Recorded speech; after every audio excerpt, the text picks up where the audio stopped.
Con este video vamos a terminar la clase de histología de la cavidad nasal. En la primera parte pues hablamos sobre el epitelio característico de la mucosa respiratoria, el epitelio cilíndrico ciliado pseudoestratificado con células caliciformes. Estudiamos cada una de esas células, sus características, funciones, ¿verdad?, de estas células. Hablamos sobre la lámina basal, hablamos sobre una submucosa, ¿verdad?, porque se caracterizaba esa submucosa, y pues comenzamos a ver la parte de la mucosa respiratoria o del área respiratoria. Hablamos también de cómo estaban las vibrisas presentes en el vestíbulo nasal y la función que éstas tienen. Entonces, ahora vamos a terminar de ver la parte de la mucosa respiratoria. Ya comenzamos a ver cómo son las células características de la mucosa respiratoria, los neuroreceptores, ¿verdad?, que encontramos a nivel de la mucosa respiratoria, siempre teniendo unas células de sostén, ¿verdad?, que les colaboran. Y pues en eso vamos ahorita. Entonces vamos a terminar pues esta clase. Principalmente en esta parte vamos a ver cómo es el funcionamiento de las células en el sentido de la captación de los olores, cómo se presentan los olores, cómo llegan las partículas de los aromas hacia la zona de la cavidad nasal y cómo son estas presentadas a los receptores de las células neuroreceptoras, valga la aclaración, y pues cómo estas son sintetizadas, o mejor dicho, son asimiladas para poder convertirlas en un impulso eléctrico y llevarlas hacia la zona principal de los aromas, ¿verdad?, hacia el sistema nervioso central. Entonces, pues de eso vamos a ver ahora. Permítanme.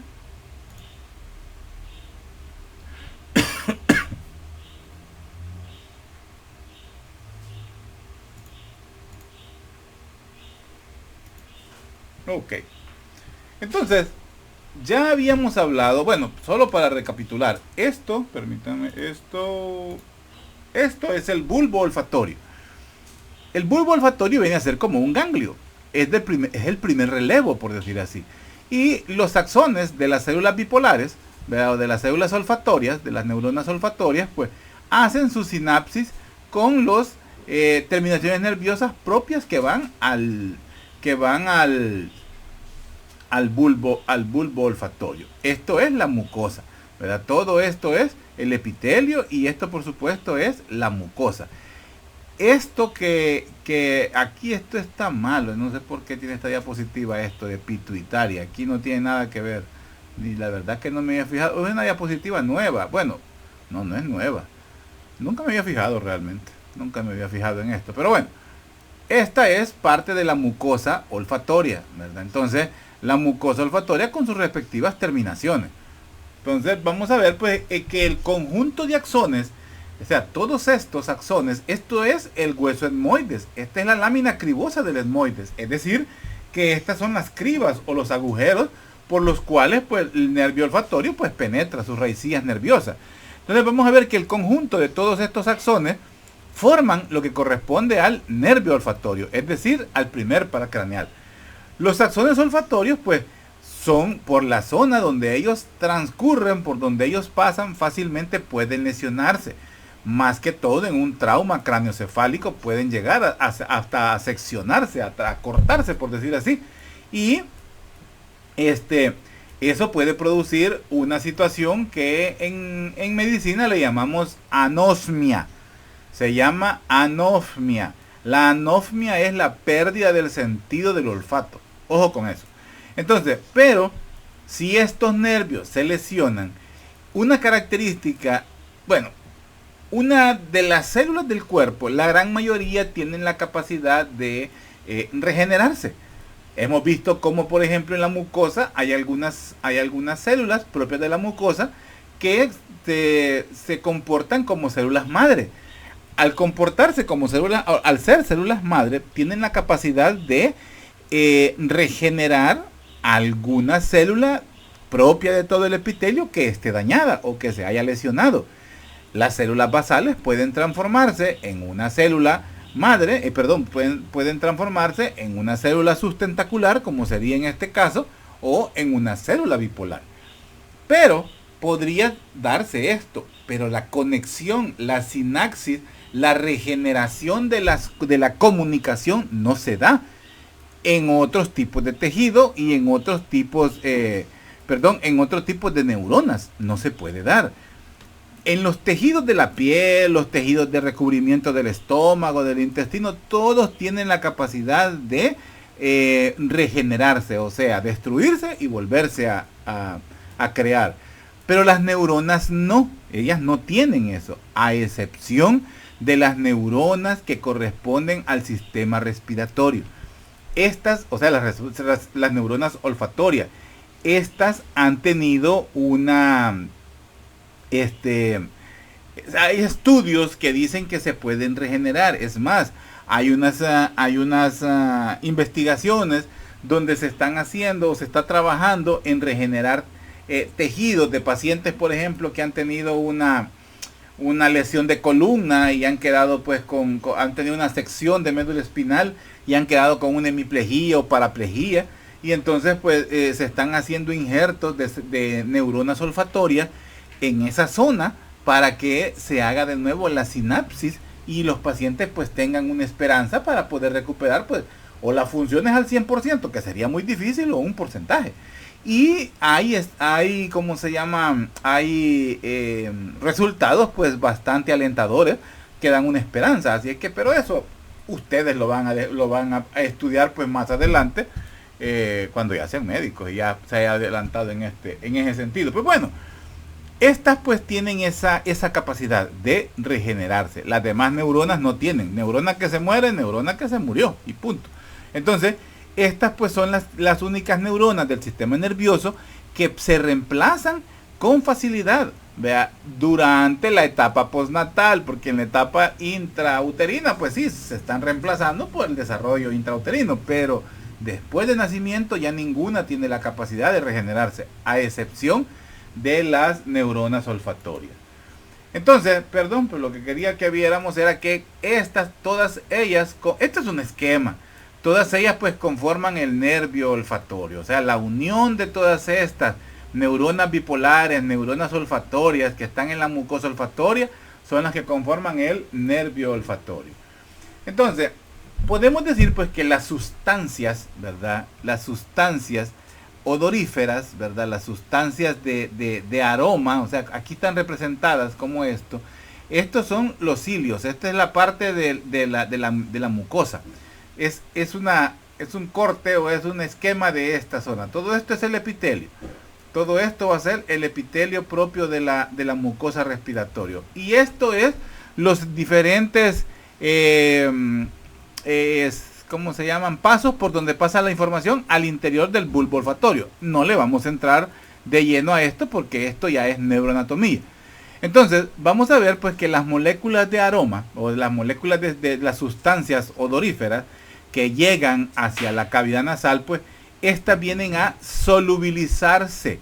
O sea, el moco, así como hay un moco en la cavidad respiratoria, en la zona respiratoria de la cavidad nasal, en la zona olfatoria hay también moco, solo que este moco, además de lubricar la zona, pues tiene la función de solubilizar las moléculas del aroma que están llegando. Entonces, esta solubilización favorece que las proteínas fijadoras, que si ustedes se recuerdan, hablamos que era liberada por las células sustentaculares, ¿verdad? Liberaban esas hormonas, esas proteínas, se fijaban a los olores. O sea, les hacían como un reconocimiento previo. Y así era como se llevaban esas sustancias odoríferas y se llevaban hacia los receptores, es decir, a la zona del cilio, ¿verdad? Donde se da la recepción, donde se encaja el aroma en sí. Pero algo que muy importante es que los receptores olfatorios son específicos para diferentes aromas. Quiere decir que por eso la esquematización así de estas formas y de las sustancias odoríferas de esta forma, como que si es un juego de Tetris. O sea, la mucosa respiratoria, los cilios terminales de las células olfatorias son específicos para cada aroma. Se han estudiado o son conocidos en la mucosa olfatoria aproximadamente 350 receptores olfatorios diferentes. O sea, no es que cada uno de los cilios reconoce un aroma, lo transforma en una información y así se la manda al cerebro. No. Posiblemente, voy a poner un ejemplo, posiblemente tenemos un receptor para carne asada, otro receptor para tierra mojada, tenemos otro receptor para algún tufo, tenemos otro receptor para un aroma, para una Givenchy, no sé. O sea, estos receptores son específicos para cada aroma. Y por eso la proteína liberada por las células sustentaculares, ellos identifican el aroma y así es como lo traen a presentar al cilio. O sea, es una selección previa para poderlo presentar al cilio específico que tiene la capacidad de reconocer ese aroma. Entonces, esa codificación es en sí una codificación. Es una codificación especial para los diferentes impulsos o para los diferentes estímulos que vienen a causar la despolarización, es decir, la creación en un impulso eléctrico diferente para cada aroma. Entonces, esto va a lograr que debido a ese plan, porque es un plan de codificación de toda la población de cilios de la mucosa respiratoria, pues es que hay un receptor olfatorio que se une pues a distintas sustancias odoríferas que van a tener pues una sensibilidad pues diferente. Entonces podemos decir que el sistema olfatorio debe codificar, ¿verdad?, los impulsos olfatorios provenientes no solo de la célula individual, sino que también de la población de células que hay en el epitelio olfatorio. O sea, es un impulso, es un estímulo reconocido previamente por proteínas que reconocen los aromas presentados en cada uno de estos cilios, y cada cilio determina un olor diferente y así es, o identifica un olor, y así es como es llevada la información pues hacia el sistema nervioso central. O sea, todo es una previa, por decir así, antes de llegar al bulbo olfatorio, bastante laboriosa para poder identificar los aromas. Ya sabemos que eso se da pues en milisegundos, ¿verdad? Entonces, podemos decir pues que cuando las partículas aromáticas circulan entre los receptores olfatorios, en ocasiones se adhieren a la mucosa, disparando un impulso que circula por los nervios olfatorios y llega al cerebro, que lo analiza y nos dice qué es lo que acabamos de oler. O sea, eso es en sí lo que conocemos como la percepción del olor. Entonces, la percepción de los olores por el epitelio olfatorio pues es el que aporta la mayoría de la información utilizada para discernir los sabores también. Nos ayuda por eso decimos de que había una parte del sistema del gusto que está también relacionada con el sabor, porque el sabor se correlaciona el olor se correlaciona con el sabor. En sí el mecanismo por el que se realiza todo esto que acabo de explicar, o la diferenciación olfatoria en sí, pues no es del todo un mecanismo muy bien conocido. Se ha identificado 350 receptores olfatorios, pero la histología indica que pueden haber más de 1000, o estudiados solo hay 350, y les estoy hablando de una información de hace 4 o 5 años. O sea, realmente en lo último que ha salido no sale ya cantidades de receptores olfatorios, pero podrían ser más, ¿verdad? Entonces, pero sí podemos decir que esto actúa tal cual el sistema inmunológico. El sistema inmunológico se basa en antígenos y anticuerpos, y los antígenos tienen la capacidad de identificar a los anticuerpos, al revés, los anticuerpos tienen la capacidad de identificar a los antígenos, que son la representación, o que es la forma en que una infección o una injuria externa llega a nuestro cuerpo, es identificada, se crean los anticuerpos específicos y se ataca, se da la reacción o la guerra inmunológica para contrarrestar, disminuir o eliminar una injuria. Pues en la forma en que actúa el sistema respiratorio viene a ser similar. Hay unas proteínas que identifican el aroma en específico, estas proteínas lo captan y ayudan a transportarlo hacia los receptores que son los cilios de las células bipolares, y entonces se da la estimulación que crea lo que decía ahí en el acápite, disparar un impulso que va a viajar de forma eléctrica hacia el sistema nervioso central. Entonces podemos decir que de un modo u otro, pues las sustancias olorosas, ¿verdad? Que son las moléculas que se disuelven en la mucosidad de la mucosa olfatoria, pues se unen a esos receptores de olor que están localizados pues en la superficie de los cilios olfatorios, pero necesita las proteínas que se las presenten. Entonces podemos decir pues que las sustancias olorosas, ¿verdad? Las moléculas odorosas o odorantes dice aquí, o olorosas, pues se acoplan, ¿verdad? a los receptores olfatorios, y estos viajan como una señal nerviosa, ¿verdad? A través del bulbo olfatorio, donde se da el primer procesamiento, y luego pues llega hacia las zonas propias del sistema nervioso central, y podemos idear qué es lo que estamos oliendo, o lo podemos pues correlacionar con lo que estamos oliendo, es decir, lo conocemos como el reconocimiento del olor, ¿verdad? Entonces se despolariza la membrana de las células olfatorias, específicamente en la zona de las neuronas, ¿verdad? Y el potencial de acción, porque eso es cuando yo digo impulso eléctrico me refiero a un potencial de acción.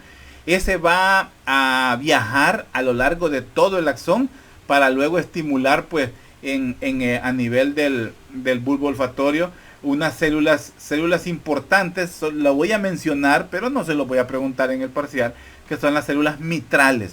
Son células de acoplamiento y relevo que están en el sistema, que están en el bulbo olfatorio, ¿verdad? Y estas pues habitan específicamente en unas zonas redondeadas, estos que vemos acá, que se llaman glomérulos. Creo que se veían mejor acá.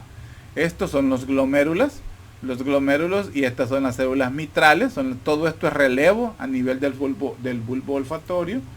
Permítanme, me regreso, sí, aquí. Y pues estas pues son las que están situadas en el bulbo olfatorio. Sigamos, ya casi terminamos. Entonces, podemos decir pues que el millar, porque son un montón, ¿verdad? El millar de células, de glomérulos, perdón, que están conformados por las neuronas. Miren, algo que sí, aquí esta diapositiva me acaba de recordar y no lo tenía presente, se me había ido la onda. Así como tenemos en el oído neuronas tipo 1, tipo 2, aquí también tenemos neuronas tipo 1, tipo 2. La diferencia a nivel del oído es que ambas están conformando la mucosa, el epitelio propio de las máculas o en el órgano de Corti. Pero a nivel de la cavidad nasal o del sistema respiratorio es diferente. Tenemos unas tipo 1, las neuronas tipo 1 que encontramos directamente en la mucosa olfatoria, en la zona pues del área olfatoria de la cavidad nasal. Pero las neuronas tipo 2 se encuentran a nivel de el bulbo olfatorio, para que tengamos ese dato. Entonces, vamos a ver pues que son millares de glomérulos, ¿verdad? La zona de relevo que encontramos a nivel del bulbo olfatorio, que registra la información de las miles de terminaciones nerviosas, de las miles de neuronas que tenemos pues ubicadas en la zona de la mucosa respiratoria. A este nivel, vea, de la mucosa respiratoria, se da un sinfín de permutaciones, combinaciones de toda la gama de olores, como les digo, que pueden llegar a estar presentes en la cavidad nasal en un determinado momento, porque realmente cuando estamos ante una situación X, o sea, no les puedo decir que en el campo, en un almacén, no sé, estamos percibiendo sin fin de olores. Entonces, ese sinfín de olores, pues, buscan cada uno de sus receptores específicos en esa mucosa respiratoria. Y podría darse el caso de que haya una sobresaturación de los receptores. Y es el caso cuando no podemos determinar ya los aromas. Si se han fijado, por ejemplo, en los lugares donde venden colonias, tal vez así como Simán es bien difícil, pero hay lugares donde son más especializados. Estoy haciendo comercial, ojalá me den algo por el comercial. Por ejemplo, en lugares como la boutique que está en Batarcé o Cleopatra, son lugares especializados en aromas. Casi siempre ustedes han visto que tienen unos tarros llenos de café en grano. Eso sirve para que, voy a utilizar el término, pero no es así, para destoxificar la membrana olfatoria. ¿Qué es lo que se quiere? Se ha demostrado que el olor del café es un olor penetrante, puro, pero tiene la capacidad de que todos los receptores, por decir así, responden al estímulo del olor del café, pero el café más que todo en crudo, en grano. Entonces, cuando después de haber estado oliendo 2, 3 colonias, ya uno como que el sistema ya no identifica cuál es la que diferencia los diferentes aromas, o sea, como que ya la siente igual a la otra o ya pierde la idea. Entonces la forma para poder determinar el aroma de una colonia, de un perfume, de una esencia, es para poder detoxificar la mucosa, que quede libre de aromas, por decir así, lo mejor es oler café. Y por eso pues tienen ellos unos tarros de café, para que después de 2 colonias que le han aplicado, que usted ha olido, pues entonces le ponen el café para que limpie, pues por decir así, de aromas o de los receptores de la mucosa olfatoria. La mejor forma también de determinar cuál es el olor propio de una colonia, de un perfume, de una esencia, no es oliéndolo en el papelito que nos dan, porque ahí ese es un olor neutro, por decir así, o el medio donde se aplique es un medio neutro. Lo mejor es aplicarlo en zonas donde hay más pulsaciones en nuestro cuerpo. El interior de la muñeca, el interior de la fosa cubital, ¿verdad? Esas son las zonas, también en la zona del cuello, en la parte posterior del cuello, lo que conocemos como la nuca. Esos son los lugares donde sería el mejor lugar para aplicarnos una colonia, esperar unos minutos y entonces pues saber cómo realmente huele, porque así es, porque va a reaccionar de acuerdo al pH. Tampoco voy a explicar eso ahorita. El pH propio del cuerpo humano. O sea, no en todos huele lo mismo una colonia, para que tengamos esa idea. Y las características de una colonia, de una esencia, de un perfume que nos dan, que son de una familia cítrica, floral, maderosa y todo eso, que nos habla herbal, es en un pH neutro. Pero ya en el pH de nosotros, una colonia que se describe como cítrica, la podemos sentir dulce. Otra que puede ser descrita como maderosa podría oler frutal según el pH de la persona. Entonces son datos esto ya es cultura general. Otra situación que se utiliza el café para poder oler es cuando se está haciendo una catación de vinos. En la catación de vinos entran a trabajar estos dos componentes, el componente de la mucosa nasal y el componente de las terminaciones nerviosas a nivel de la lengua. Las papilas gustativas, junto con la información de la mucosa nasal, son las que nos dan las características del aroma y el sabor de un vino, que esta información sí se combina. Me salió verso sin esfuerzo. Entonces, esta combinación de información pues es la que nos da las características de un vino que ya se registra a nivel del cerebro. Un Shiraz, un Cabernet Sauvignon o un Sauvignon solamente, que esos ya son de acuerdo al tipo de uva o al tipo de lugar donde se ha cultivado. Entonces, para cuando se está haciendo una catación de vino, en lugares donde hay una catación de vino y que a la vez a veces también hay catación de quesos, siempre también tienen tarros de café para que uno pues pueda detoxificar. Vuelvo a decir esto, lo utilizo como un término para que se entienda, pero no es que haya una intoxicación. es para liberar pues la mucosa respiratoria. Bueno, ya me dilaté mucho en eso. Entonces pues vamos a ver pues que aquí también pues para captar los aromas pues también tiene mucha función, que no lo había mencionado, las glándulas de Bowman. Las glándulas de Bowman también tienen un líquido, ¿verdad? Que ellas segregan, que también ayuda a las moléculas, a las proteínas generadas por las células sustentaculares. Y además de que las proteínas, los fijadores, presentan a los cilios de las neuronas tipo 1 las moléculas odorantes, la secreción de las células de Bowman ayudan también en este trabajo. O sea, ayudan a arrastrar con más rapidez las sustancias olorosas, y pues se la presentan fácilmente a los cilios, ¿verdad? Eso pues también nos ayuda a que la generación pues de varias respuestas a la vez sea un poco limitada. Es decir, estamos ante una gama de aromas diferentes en una zona. O sea, nos llegamos a una zona y huele un montón de cosas. Entonces, por decir así, el cerebro tiene que determinar todos esos aromas. Pero la forma de determinarlos no es olerlos todos a la vez, o de que sean presentados todos a la vez al sistema de la mucosa respiratoria. Los presenta, como por decir así, por prioridades o por los que son más frecuentes.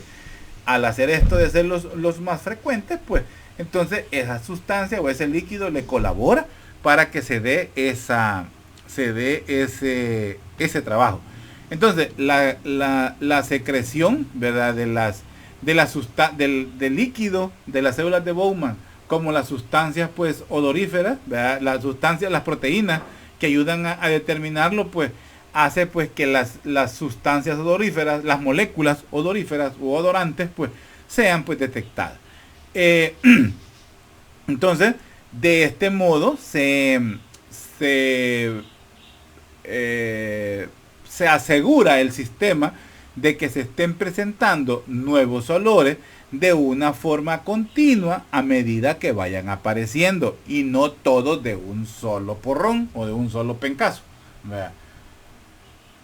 Esto es más de entender, ¿verdad? Entonces, podemos decir pues que el sistema olfatorio, pues sus componentes, el epitelio olfatorio, ya vimos cuál es. Vimos que tenemos los componentes, los nervios olfatorios, que son las células bipolares o las neuronas olfatorias, tipo 1, tipo 2. Los bulbos olfatorios, ¿verdad?, que es el bulbo el bulbo olfatorio, uno a cada lado, ¿verdad?, son dos. Ahí encontramos los glomérulos. Luego los tractos olfatorios, que es en sí el nervio que va a llegar hacia el área 28 de Bowman. Así se llama el área respiratoria, el área de los aromas del olfato a nivel del encéfalo. Es el área número 28 de Brodmann. Se le llama el rinencéfalo. Así se le llama, el rinencéfalo. Y esta área es la que participa en el proceso de la memoria, ¿verdad?, como la integración de la información de la percepción olfativa. Lo que yo les mencionaba, creo, en la primera clase, esa capacidad que tiene nuestro cerebro de asociar un aroma a una situación de nuestra vida, a una situación pasada. Alegría, tristeza, susto, lo que sea. Entonces ya tenemos esa información, es una integración de estímulos a nivel del encéfalo. ¿Cuáles son los elementos? Las células de sostén, ¿verdad?, que son las células, las células sustentaculares, las células basales. Hablamos de unas células en borde de cepillo también, no la puse aquí, las glándulas de Bowman y por supuesto la célula neurosensorial olfatoria tipo 1. La tipo 2 la encontramos a nivel del bulbo olfatorio. ¿Ok? Sigamos. Esta es el área de Bowman, en esta zona de acá, ¿verdad? El área 28 de Bowman es el área olfativa. Está pues, digamos en la cara medial, ¿verdad?, en la cara medial del lóbulo temporal. Está muy cerca pues del área auditiva primaria. Un corte de la mucosa respiratoria, olfativa, como lo vemos, ¿verdad?, una lámina una lámina propia, esta lámina propia que se caracteriza por ser siempre pues muy vascularizada, ¿verdad? Tiene también abundantes elementos linfáticos.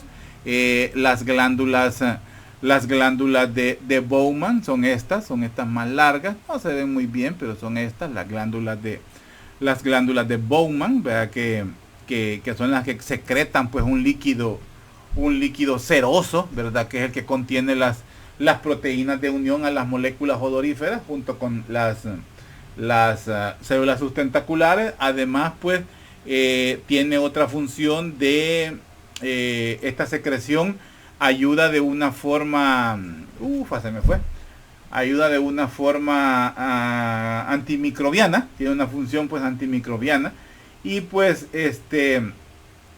las glándulas olfatorias pues inician, ¿verdad? En la mucosa, no inician directamente en la mucosa olfatoria, sino que están por abajo de la submucosa. Ahí inician las glándulas de Bowman. Entonces tenemos glándulas basales en esta zona. Este es el epitelio o de la mucosa olfatoria. Este es las glándulas basales, las glándulas de Bowman, que hay unas glándulas de Bowman. Los vasos sanguíneos que están en la lámina basal, ¿verdad? Las células olfatorias que están en la periferia prácticamente de la mucosa. Esta es la mucosa. Los cilios en la zona apical, ¿verdad? Y las células de sostén que con la tinción que tenemos aquí no se identifican. Pero las células de sostén, sus núcleos son más grandes, son estos, y están pues en la base prácticamente. ¿Qué más? Una diferencia la mucosa respiratoria con la mucosa olfatoria. ¿Cómo se llama? Los preparados histológicos, estos son dibujos, solo es para que tengamos una idea. Acordémonos que en la respiratoria veíamos casi 5 tipos de células. Había la característica de una submucosa con abundantes glándulas que secretaban cera y moco, ¿verdad? Y la mucosa olfatoria, pues donde tenemos que las glándulas de Bowman pues están por abajo, ¿verdad? Son desde la submucosa. Y los cilios, propios, de la mucosa olfatoria, pues son diferentes a los de la mucosa respiratoria. Y ¿cómo son los epitelios? Según de la cavidad nasal. A nivel del vestíbulo nasal, el sostén, cartílago hialino, las glándulas sebáceas y sudoríparas, el epitelio estratificado, escamoso, queratinizado, el tipo de célula pues es piel, y el rasgo característico, los pelitos, las vibrisas. En la cavidad nasal respiratoria, en la zona respiratoria, el sostén es cartílago hialino y hueso. Ya sabemos pues que esto está sobre las capas del tabique nasal, donde hay hueso y cartílago, y en las paredes laterales, donde tenemos los cornetes, los meatos, que son parte hueso,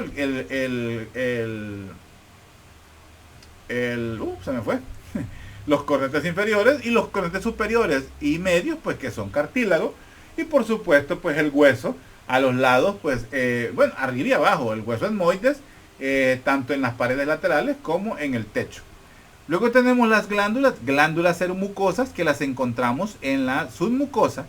Luego también tenemos el epitelio, es un epitelio respiratorio, el epitelio cilíndrico ciliado, pseudo-estratificado con células caliciformes. Los tipos de células que vemos, basales, caliciformes, ciliadas, en cepillo, cerosas, y las propias del sistema inmunológico, las neuroendocrinas. Luego tenemos que en los otros rasgos que hay tejido de tipo eréctil. Tejido de tipo eréctil es, así como están pensando ustedes, de otro órgano que se pone erecto, es por la alta vascularización, que el tejido pues tiende a ponerse más duro, se inflama, se crece, lo que pasa cuando hay una reacción alérgica, ¿ok? Y luego pues la mucosa olfatoria, donde el sostén pues es hueso. ¿Cuál es el hueso de sostén de la mucosa olfatoria? Pregunta de examen, ojalá no me la contesten. Luego tenemos las glándulas características, las glándulas de Bowman, también las ubicamos en la submucosa. El epitelio característico es olfatorio, y aquí vamos a encontrar células olfatorias, sustentaculares y basales. Características: las vesículas olfatorias. Las vesículas olfatorias no las describimos en la clase, porque estas vesículas son propias de los cilios, de de las células olfatorias. Y es más de neuro. Y no quiero meterle más cosas. Así que lo dejamos hasta aquí. Y bueno, aquí termina la clase de histología del sistema de la cavidad nasal. Ya solo nos queda pendiente la clase de histología de la cavidad oral. Ya es lo último para este primer parcial. Espero que ya estén listos, bueno, que estén estudiando. Sé que tenían un examen para el día, alguien me dijo por ahí que tenía un examen para el día jueves, parece, o viernes, no recuerdo muy bien. Espero que hayan salido bien. 2 exámenes como que tenían. Espero pues que hayan salido bien. No, dicho, que salgan bien. Que estudien bastante, que se preparen bastante y que tomen en cuenta que también viene anatomía. Anatomía 1, anatomía 2 amarra varias materias. O sea, es prerequisito para materias hacia adelante, pues hacia los grados inmediatos superiores. Entonces, dejar anatomía 2 les amarra muchas materias del siguiente ciclo. Así que por favor no lo vayan a hacer. Salgan bien. Ya comencé a calificar, bueno, no, ya terminé de calificar el último corto presencial. No hay muy buenas notas, pero bueno, hay como 4 alumnos nada más que salieron sobresalientes, casi de los mismos de siempre, ¿verdad? Entonces, pero me interesa que sean más, pues. Ya les decía que no les voy a hacer corto en el examen en el día sábado. Próximo sábado no haríamos corto de micro para que estudien solo para el parcial práctico, teórico de macro.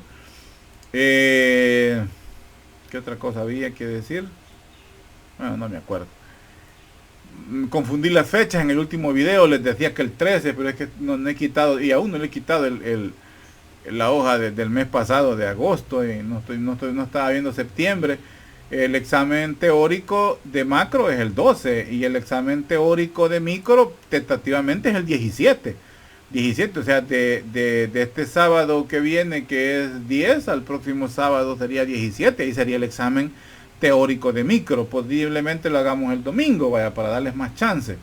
Y espero pues que ya hayan solventado la situación de los laboratorios prácticos para poder subir las notas. Pero bueno, estudien bastante, jóvenes, por favor, estudien. Miren, las clases de micro, si se fijan, es más teoría, es más bla bla bla que puntos específicos. Entonces, estudien bien, comprendan bien, saquen. Ahorita les acabo de presentar una forma sencilla de identificar los componentes, cuáles son los componentes, cuáles son las partes y cuáles son los componentes de cada una de esas partes. Por ejemplo, ahorita viendo el sistema respiratorio, viendo la cavidad nasal.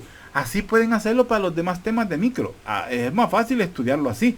Hagan su resumen, estudien y bueno, ahorita pónganle a macro. Preparen bien las clases de macro. Así que quedamos así, jóvenes. Les aprecio bastante. Deseo que salgan bien. Y bueno, seguimos hablando. Cuídense mucho.